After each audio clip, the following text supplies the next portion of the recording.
Welcome to the new Jeffrey Epstein documentary. We will present you the blackmail and manipulation of the century.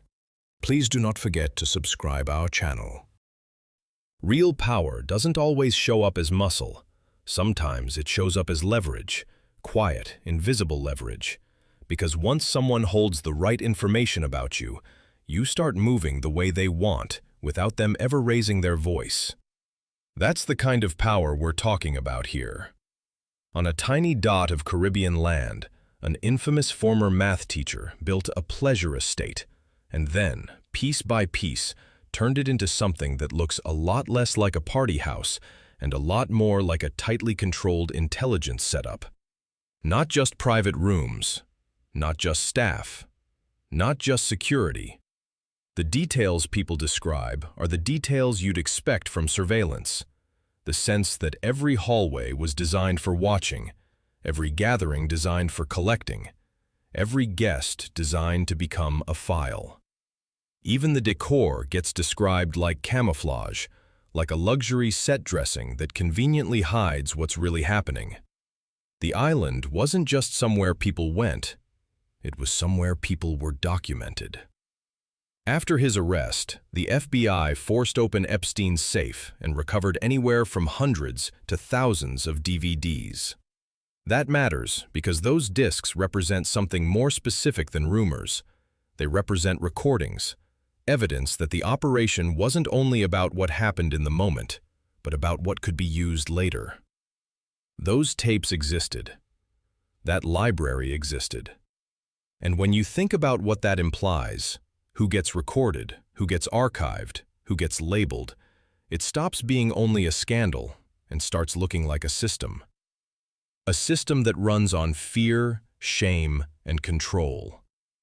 Then there's the testimony that keeps getting pushed to the edges of the conversation, as if it's too inconvenient to hold in the center. I was trafficked to other billionaires, politicians, professors, even royalty. That sentence is hard to sit with. And that's exactly why people try to step around it. Because once you accept that, the story stops being about a single predator and becomes about a network, about demand, about access, about the kinds of doors that only open for certain people. And once you accept that, the next question isn't, how did he get away with it for so long? The next question is, who needed him to keep going? Now, fast forward. 2 decades later, Epstein is dead.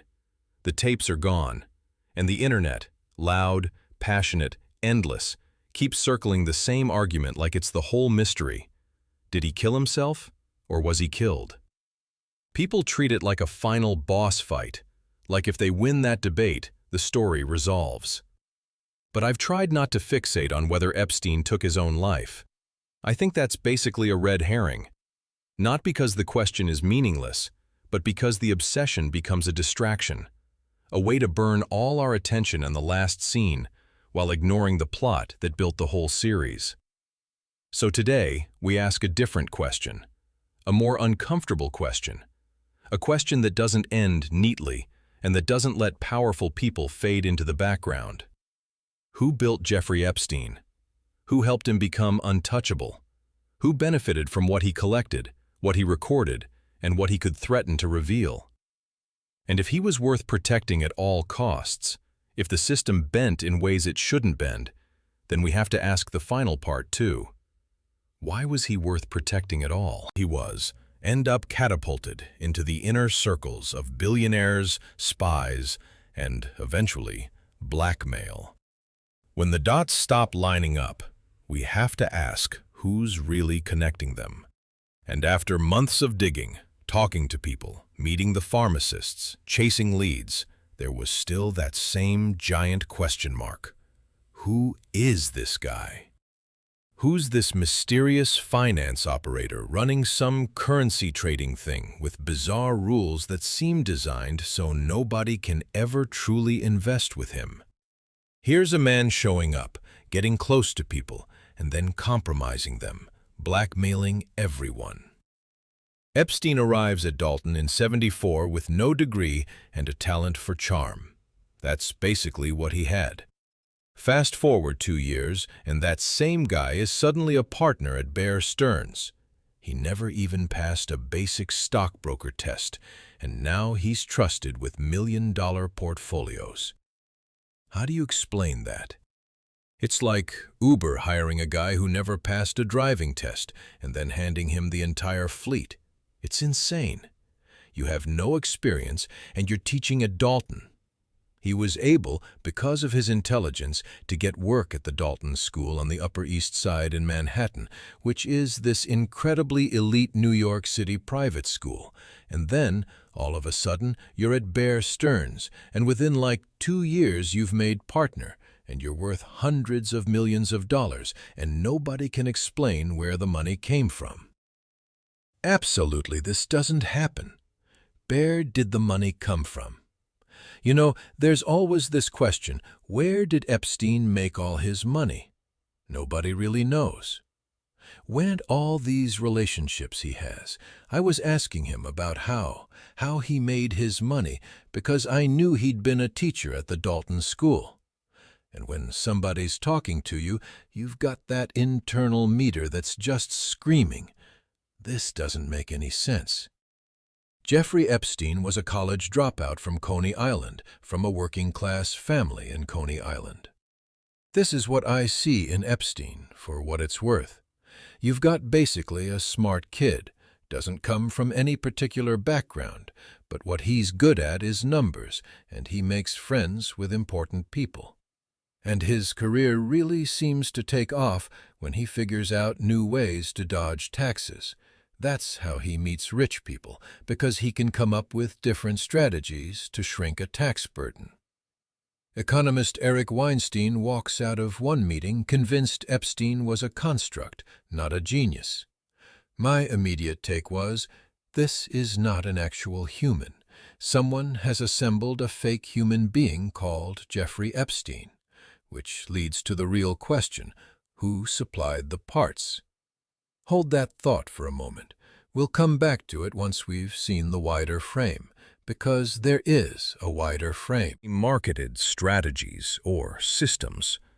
He marketed status. You seat a dinner table with Nobel Prize-level minds, toss in a former president, and suddenly every billionaire in the room is trying to get your number. Going to the dinner parties where you would meet academics, politicians, people from the United Nations. I mean, it was a cosmopolitan group of U.S. eminence. He said, you know, I had dinners with him. You can't be a blackmail artist if everybody knows you're a blackmail artist. He clearly understood social engineering. He understood that rich people can get almost anything they want, except the one thing they can't reliably command is their reputation. And that is the trick. Money buys privacy, lawyers, jets, islands, and attention. But it doesn't guarantee the one thing powerful people quietly obsess over: what others believe about them. The moment your name becomes a punchline, a rumor, or a headline you can't control, your power leaks. Epstein seemed to understand that leak better than anyone in the room. So he built a stage where important people could feel even more important. He curated the guest list like it was a prestige machine. Scientists with trophies, policy people with titles, international names with serious-looking credentials, and just enough fame sprinkled in to make it feel like the right kind of exclusive. If you got invited, it meant you'd been picked. If you sat down, it meant you belonged. And the genius, if you can call it that, was that the status didn't come from him. It came from the people he gathered. He didn't need to be the smartest or the richest at the table. He only needed to be the host. When he controlled the room, he controlled the introductions. When he controlled the introductions, he controlled the network. That's what access looks like when it's weaponized. You show up for the dinner and you think you're there to meet a genius, a donor, a politician, a visionary. But you're also there to be observed, to be assessed, to be placed in a file, mentally, socially, and maybe literally, based on what you want, what you fear, and what you'll do to stay inside the circle. Epstein didn't have to threaten people in public. Social engineering doesn't work like that. It works quietly, by shaping incentives. It works by making the invitation feel like a favor, the table feel like a prize, and the host feel like the gate. And once someone sees you as the gate, they start negotiating with you, sometimes without even realizing they've started. Because here's the uncomfortable part. Rich and powerful people can purchase almost any experience on earth. But the one thing they can't simply order is silence after the fact. They can't buy a reputation that survives every rumor. They can't always erase a story once it's out, and they definitely can't guarantee that the people around them will keep their mouths shut forever. So when someone shows up who seems to understand that weak point, who seems to offer a world where your reputation is protected, enhanced, curated, you listen. You lean in. You take the meeting. You accept the dinner invite. And it worked. One such guest bought into it completely. Leslie Wexner, the retail giant behind Victoria's Secret and Bath & Body Works. Big name. Epstein introduced himself as a finance wizard, and Wexner, he signed power of attorney paperwork that effectively put Epstein in legal control of everything he owned. Sit with that for a second. Wexner's checkbook opens wide. A $40 million Manhattan townhouse, Gulf Streams ready to roll. And, maybe most important, instant legitimacy. When a Fortune 500 boss vouches for you, doors don't just open, they swing. But why would Wexner, a guy known for being intensely hands-on, hand the keys to a newcomer like Epstein? Journalist Nick Bryant, someone he interviewed, said he dug for an answer and found blackmail. Les Wexner was absolutely being blackmailed by Jeffrey Epstein. And Leslie Wexner is a billionaire. And actually, back in 1987, he gave Epstein the keys to his empire, including power of attorney over his billions. Wexner was reportedly linked to the Genovese crime family. A guy named Frank Walsh, who had a trucking company, did a bunch of hauling for Wexner's clothing lines. And, he was definitely a Genovese guy. Epstein by himself couldn't have just strolled into Wexner's world. But there's a particular way in. Jeffrey Epstein, the infamous financier. Whichever mechanism got him into Wexner's orbit, there's going to be consequences. That's why Epstein could allegedly hold leverage over some of the most powerful people in not only this country, but the world. Private investigators claimed Epstein filmed an affair between Wexner and a model, then used it for lifelong leverage. Wexner denies it, but the documents show he never took back the power of attorney until after Epstein. The bottom line is this: Epstein wasn't pushing spreadsheets, he was moving access. Anyone who accepted the invite, he gained prestige for a night, and he gained pressure points for a lifetime. Rich people can get almost anything they want, but they can't always pay people to stay quiet afterward. Epstein is just kind of a greedy pervert, but through his greed and perversion, he's now collecting material that could be useful. Who could that be useful to? Who would want it? I felt the creepiness instantly. The hair on the back of my neck stood straight up. You meet someone and something feels off, like you're in the presence of something not holy. He knew how to read people and get what he needed from them. He wasn't just manipulating vulnerable girls and women. He was a brilliant handler of powerful men. Now with cash and credibility secured, Epstein scales up. The next move isn't Wall Street, it's Palm Beach. First, it's let wealthy people trust him with their money, which may or may not have been a smart idea. And then they start trusting him with their behavior. And then he starts supplying them with things, money and reputation. They bought the bait. Now, with cash and credibility secured, Epstein scales up. The next move. It isn't Wall Street, it's Palm Beach. Less about trading floors and more about wealthy neighborhoods where favors, invitations, and connections function like currency, and where a person's story matters as much as their balance sheet. First of all, they trusted him with their money, which may or may not have been a good idea. In hindsight, it reads like a gamble, but in the moment, it probably felt polished, professional, and protected by the glow of his new status, his confidence, and the way important people seemed to treat him like he belonged. And then they began to trust him with other the quiet kind of confidence. Names, introductions, private routines, the unspoken belief that what happens in the circle stays in the circle, and the assumption that the host is a safe broker who will keep everyone's business neat, private, and beneficial. And then he begins to supply them with things, not by handing out spreadsheets, but by handing out access. The feeling of being included, the promise of discretion, the illusion that your reputation is being managed instead of exposed, and the sense that you can indulge without consequences because somebody else is handling it. Money and reputation. They bought the bait because it wasn't presented as bait.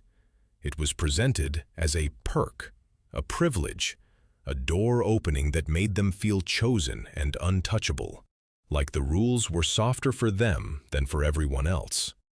But now, the pipeline needed a product. A team got $200 for the massage and another $200 for each new girl that she would bring in. An incentive structure so simple it looks harmless. And that's exactly why it spreads fast, because it turns recruitment into a quick favor and a quick payday.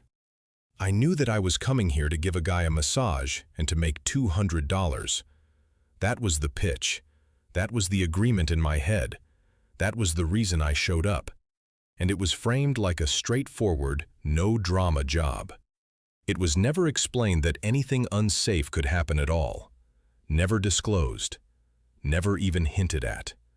Just a setup that only becomes clear after you've already walked into the room and you realize the story you were sold was never the real story.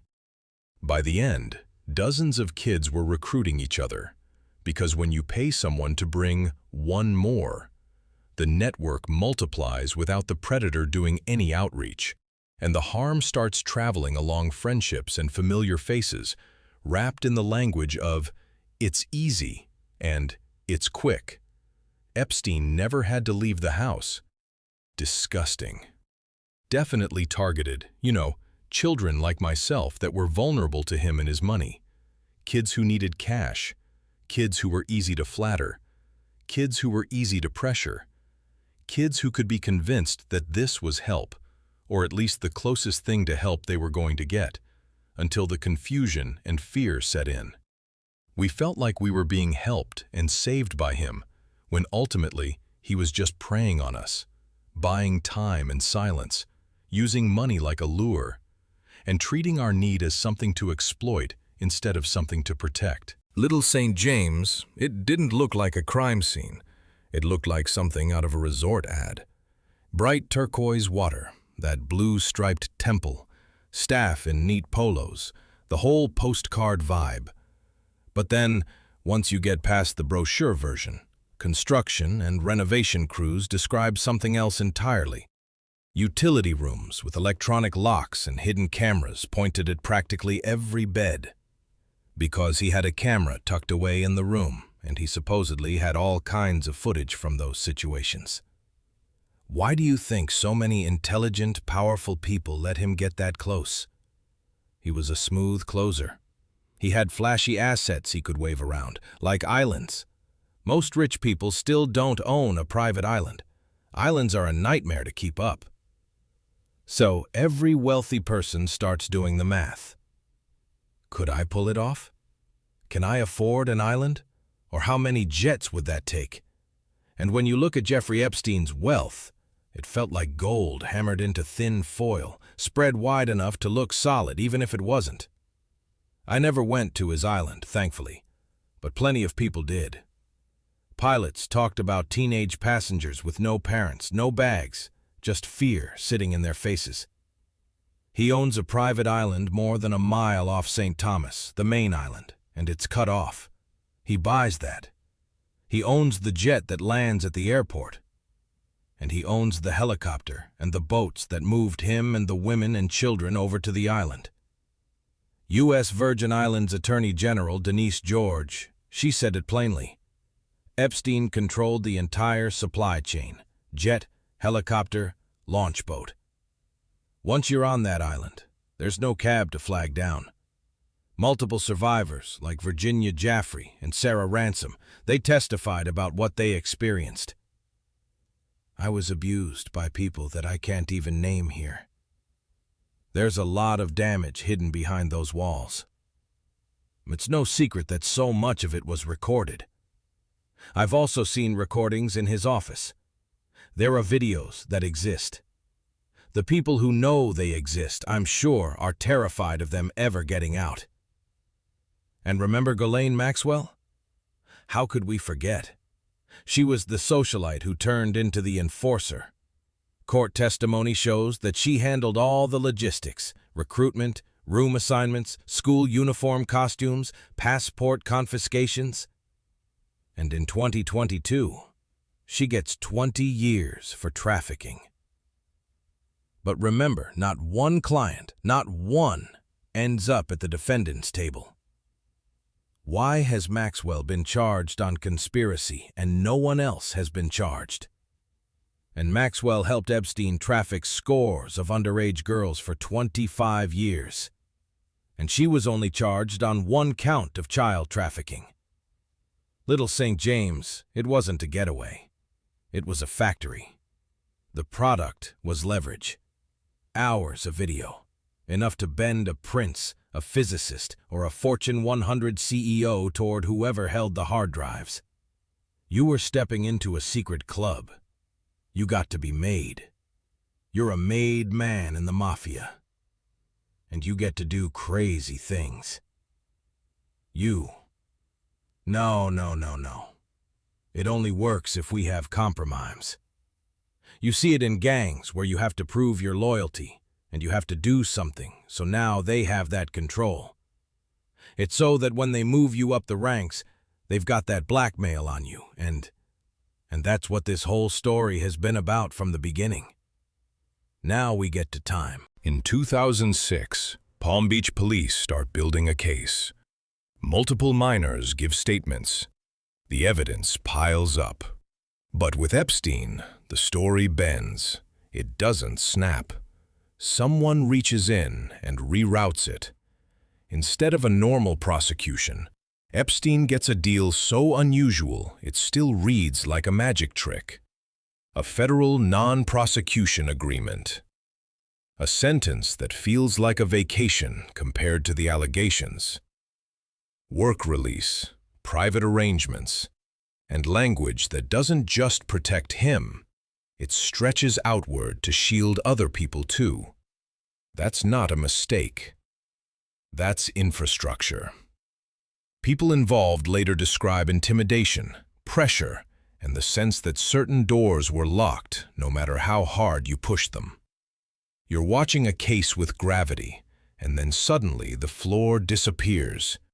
The fuse gets cut, and everyone pretends it's ordinary. Bankers and compliance teams, people who live to avoid risk, were also throwing up flares. If you're moving weird money, if your story doesn't match your transfers, if your clients are unclear, alarms go off. Yet somehow, over and over, Epstein keeps getting a pass. That pattern is the point. It's not one lucky break. It's repeated intervention. And then there's the whisper that keeps surfacing, the line that sounds like a cliché until you notice how often it comes up. He belonged to intelligence. Not he knew a guy. not he was connected. The claim is bigger, that he was part of something, a tool, an asset, a channel. I'm not telling you to treat that as proven fact. I'm telling you the story keeps pointing back to the same weird reality. Epstein operates like someone who can't be fully touched, like he's protected by invisible policy, not just expensive lawyers. Because if he was only a predator, you'd expect the system to eventually crush him. The system crushes ordinary people all the time. But if he was also useful, if he was producing leverage, then the system doesn't crush him. It contains him. It manages him. It makes sure the machine keeps running as long as it needs to. That's what the 2006 deal signals. It's not just leniency, it's a message. There are boundaries you're not allowed to cross. There are names you're not allowed to say. There are tapes you're not allowed to touch. And that's why this isn't just a crime story. It's a power story. It's about how certain people become untouchable, not because they're innocent. August 10th, 2019. Jeffrey Epstein is found dead in a federal jail, and instantly the entire internet locks onto the same fork in the road. Did he do it himself, or did someone do it for him? That argument becomes the show. The memes, the documentaries, the debates, the endless hot takes. And look, I get why people fixate. But I think that fixation is exactly the trap. Because even if you pick a side, what do you actually win? If you say, he did it, the story becomes tragic ending, case closed, move on. If you say, he didn't, the story becomes shadowy assassins, the ultimate conspiracy, roll credits. Either way, you're still staring at the final scene, while the real plot, how he was built, how he was protected, and where the leverage went, walks out the back door. Now, let's talk about the failures, because the failures are real. The cameras malfunction. The guards don't do what they're supposed to do. The checks don't happen the way they're supposed to happen. The paperwork doesn't line up the way it's supposed to line up. And the result is the one thing you'd never want in a case like this. A death that can be interpreted 10 different ways by 10 different audiences, forever. And that's why it's so effective as misdirection. People argue about the ending while the questions that actually matter get buried. Here's what I mean. Everyone wants to litigate the timeline like it's the only puzzle on the board. But Epstein wasn't powerful because of what happened in a cell. Epstein was powerful because of what happened in rooms, private rooms, where people thought the rules didn't apply. He was powerful because of the relationships, the access, the recordings, the network, the money that never quite made sense, the deals that never should have existed, and the protection that kept showing up right on schedule. So when the cameras fail, and the guards fail, and the protocols fail, the public conversation becomes, see, proof. Proof of what exactly? Proof that something is wrong? Sure, but we already knew something was wrong. The bigger question is, what did that wrongness protect? Because the moment he's gone, you can't question him, you can't pressure him, you can't trade with him, you can't force discovery the same way. A living Epstein is a liability to everyone. A dead Epstein is a reset button. And notice what happens next. The attention floods toward the spectacle of his death, and meanwhile the leverage, the alleged recordings, the alleged archives, the alleged compromat stays out of view. People keep asking, who killed him? But the question with teeth is, who benefited from him disappearing, and who ended up holding whatever he collected? That's why I keep saying the suicide versus murder debate is basically a side quest. It's not that it's irrelevant. It's that it's not the main mission. It's the kind of argument that can run forever because it's built to be inconclusive. You can point to one failure and someone can point to another explanation. You can cite one report and someone can cite another expert. and the audience stays busy, emotionally invested, and trapped in a loop. And if you're the kind of power that thrives on loops, if you're the kind of power that thrives on the public never getting to the actual files, then that's perfect. So I'm going to say it plainly. It could be this, and it could be that. It could be incompetence, and it could be corruption. It could be negligence, and it could be coordination. It could be human error, and it could be something darker. But whichever answer you choose, the structural reality remains. Epstein's death did not resolve the core case. It froze it. And while the world argues about the finale, the things that matter, the tapes, the relationships, the pipelines, the deals, the immunity language, the missing prosecutions, stay untouched. That's not closure. That's containment. What? Where are the tapes? Why is everybody fixated on the flight logs and the files? Where are the tapes? This guy was clearly recording people so he could blackmail them. The FBI agents, they hauled out dozens of CDs and hard drives from Epstein's Manhattan townhouse 3 weeks earlier, and each one was tagged with a name and a date. The FBI drilled into Epstein's safe after he was arrested, and they walked out with anywhere from hundreds to thousands of DVDs. And we know they did that, and yet nobody is demanding the tapes. Nobody is pounding the table for the recordings. Defense lawyers in Ghislaine Maxwell's trial, they flat out said none of that video ever showed up as evidence. Why not? Why not, my friends? That's textbook misdirection. You get a whole country staring at a bedsheet knot, so nobody asks the real question.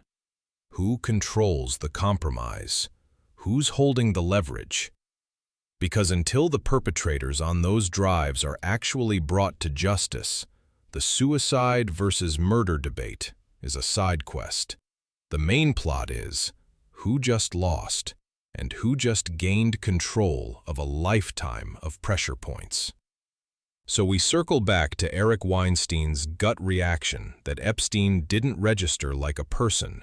He registered like a construct. But if he was assembled, who was the one doing the assembling? Okay, Epstein, the operator, is mapped out. Now the bigger mystery is the system behind him. Who built the machine he ran? Take half the time you spend thinking about Jeffrey Epstein, talking about Jeffrey Epstein, arguing about Jeffrey Epstein, everybody, and spend that half asking, what do we think about whoever was behind Jeffrey Epstein? Whoever was behind Jeffrey Epstein. There are two plausible theories that I take seriously, and both have been outlined by career intelligence officers who actually understand the terrain. Theory number 1, state-run access operation. Veteran intel people say the whole thing carries that familiar smell of classic access work. You can't directly recruit a president or a prince, so you recruit the guy who parties with them, Epstein. MSED comes up in different rumors and speculations because Ghislaine's father, Robert Maxwell, died while under investigation as a long-time Israeli asset. And contractors who installed Epstein's townhouse cameras told reporters they were, quote, from an Israeli security agency. But CIA and MI6 veterans also say the tradecraft looks recognizable to every major service. One ex-agency analyst put it to me like this: if a foreign shop is collecting blackmail on U.S. leaders, Langley's first instinct isn't outrage. It's, do we already have a copy? In other words, more than one flag could have been on the play if someone was exploiting what he had available to them. Somewhere there were any number of people who weren't doing their job. And I've watched this administration come and go, and this particular Senate committee come and go. All these people are temporary. The agency is eternal. They have the same kind of incentive that everything else does, which is to survive and grow. And any kind of information, any sort of fuel that lets them do that is useful. My suspicion is that there were probably American intelligence agencies that were aware a plot was being planned. Did they purposely let it happen so they could benefit, or were they pushed to let it happen?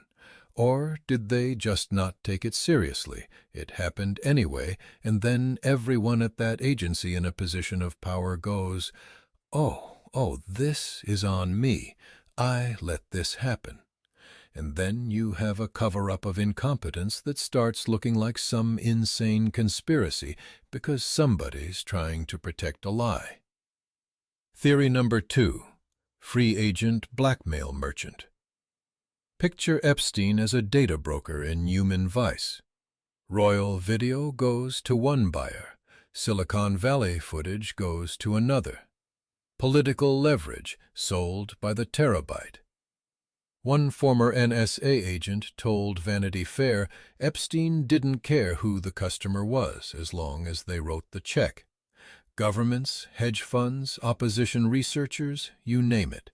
He didn't need one puppeteer if the market itself kept paying him to stay in business. That's the bottom line.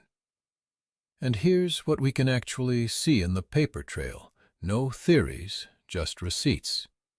First, the flight logs. 30-plus same-day international trips where Epstein's jet touched down in one country at breakfast and another by dinner. Russia in the morning, Israel that night, wheels up again before sunrise. Anyone who's ever waited in a customs line knows you don't move that fast unless somebody's waving you through. I know that for a fact. I'm always in customs lines. Over in New Mexico, county permits list a helipad engineered to Pentagon specs. Why is that? That's ridiculous overkill for a private chopper, but it's perfect if you want aircraft coming and going without ever touching a public runway. Trial exhibits add another clue. Guest list. At least 6 researchers who held live Pentagon or DARPA grants show up as visitors to Little St. James. Epstein wasn't just quoting playboys. He was collecting scientists working on government projects. Even the banks noticed the pattern. Compliance teams at the J.P. Morgan and later Deutsche Bank flagged his offshore wires for review years before he was arrested. Epstein moved through airports, laboratories, and bank lobbies like a man who never expected to hear the word no. Somebody kept the lane clear. Rather than trying to figure out what's true and what's false, just consider that there's a range of possibilities. That's what exists. Then try to estimate which possibility is more likely. Can someone give us a definitive answer so we can stop asking the question? The Epstein case is very, very, very recent, and the people involved are all alive and well, many of them in very powerful positions in the U.S. government and internationally. There's a major yearning right now to get to the end of the movie, where we find out everything that happened, you know?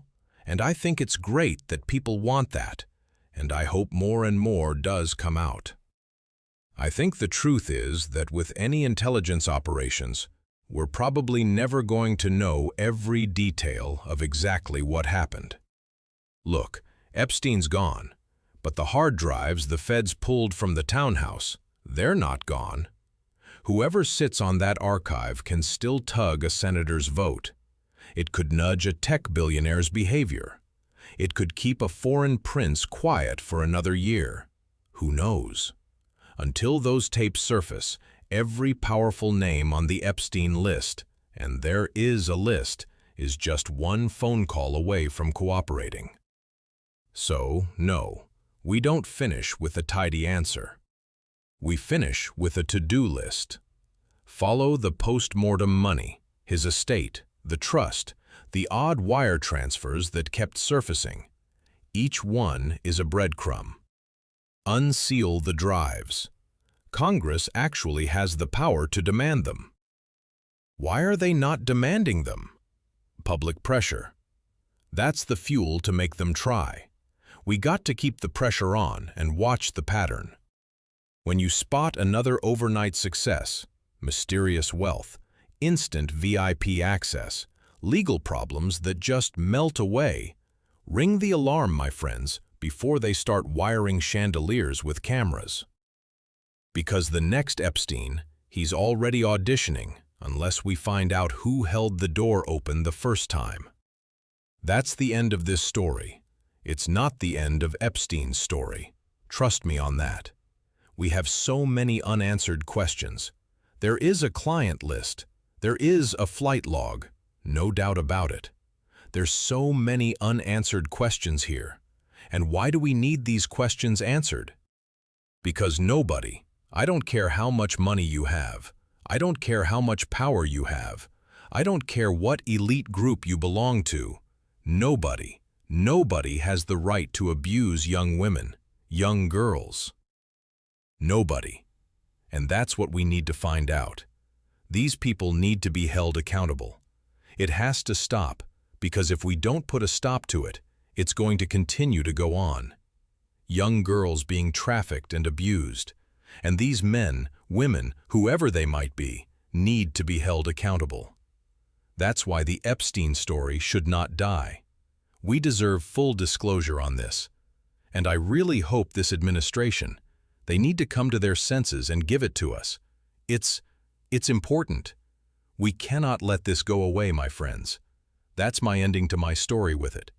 Hopefully, it's not the ending to Epstein's story. Take care.